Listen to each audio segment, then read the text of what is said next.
रसूल ए खुदा सल्लल्लाहु अलैहि वसल्लम ने फरमाया था, हुसैन मुझसे है और मैं हुसैन से हूँ, जो इसकी मदद करेगा वह जन्नती है। लेकिन करबला की जमीन पर नवासा रसूल तन्हा थे और सामने यजीद की लाखों की फौज। इमाम हुसैन अलैहिस्सलाम बार बार पुकार रहे थे, लोगों पहचानो मुझे, मैं तुम्हारे नबी का नवासा हूँ। मैंने किसका हक मारा है? मेरे अहले बैत को 3 दिन से प्यासा क्यों रखा? मगर जवाब में तीरों और तलवारों की बारिश हुई। 3 दिन के प्यासे और झकमी हुसैन अलैहिस्सलाम शेर की तरह लड़ते रहे, यहाँ तक कि फौज पसपा होने लगी।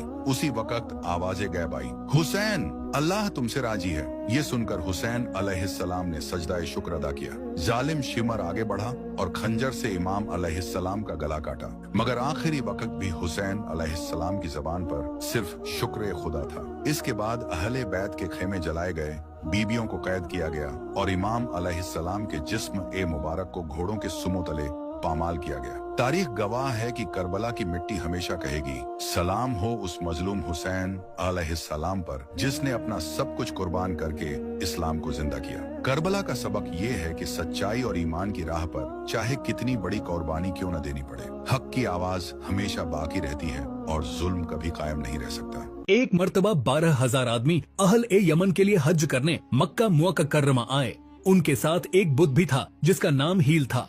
यह बुत जवाहरात से मज़य्यन और रेशमी कपड़ों में लिपटा हुआ था और लोग उसकी पूजा किया करते थे।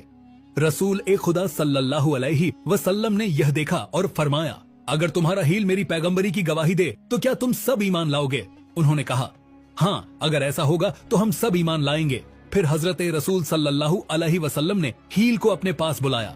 वह आते ही कहने लगा, लब्बैक या रसूलुल्लाह, और बाअदब खड़ा हो गया। रसूलुल्लाह सल्लल्लाहु अलैहि वसल्लम ने एक लकड़ी से उसे मारा और पूछा, मैं कौन हूँ? बुत ने जवाब दिया, आप अल्लाह के रसूल हैं और मैं गवाही देता हूँ कि अल्लाह के सिवा कोई माबूद नहीं और मोहम्मद सल्लल्लाहु अलैहि वसल्लम अल्लाह के बंदे और रसूल हैं। और फिर पूछा, तुम कौन हो? हील ने कहा, मैं तो एक पत्थर हूँ जिसे लोगों ने माबूद समझ लिया था। यह देखकर अहल ए यमन सब एक साथ सजदा में गिर पड़े, अपने गुनाहों की माफी मांगी और उसी वक्त कामिल मुसलमान बन गए। यह वाकया हमें यह सबक देता है कि असल माबूद सिर्फ अल्लाह ताला है और जो भी इंसान या शय को अल्लाह के साथ शरीक करे वह गुमराही में है। ईमान और हिदायत सिर्फ तब मिलती है जब इंसान दिल से अल्लाह और उसके रसूल सल्लल्लाहु अलैहि वसल्लम को माने।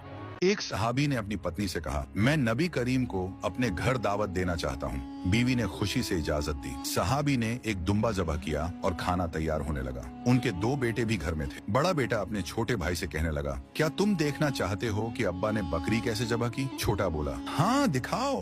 बड़े ने छुरी उठाई और खेल ही खेल में भाई की गर्दन काट डाली। माँ ने शोर सुना तो दौड़ कर आई और बड़े बेटे को डांटा। खौफ के मारे वो छत पर भागा और गिर कर जान दे बैठा। माँ पर कयामत गुजर गई, मगर नबी करीम की दावत में कोताही न की। दोनों बच्चों की लाशें दूसरे कमरे में रखकर खाना तैयार किया। जब सहाबी नबी करीम को ले आए तो हुजूर ने फरमाया, मैं खाना नहीं खाऊंगा जब तक तुम्हारे दोनों बेटे साथ न बैठे। सहाबी ने अर्ज किया, या रसूल अल्लाह, दोनों तो फौत हो चुके हैं। आपने फरमाया, उनके जनाजे ले आओ। जनाजे लाए गए। रसूल अल्लाह ने दुआ की और अल्लाह के हुक्म से दोनों बच्चे जिंदा होकर उठ बैठे। फिर नबी करीम के साथ दस्तरख्वान पर बैठे और खाना खाया। ये नबी अकरम के अजीम मौजज़ात में से एक था।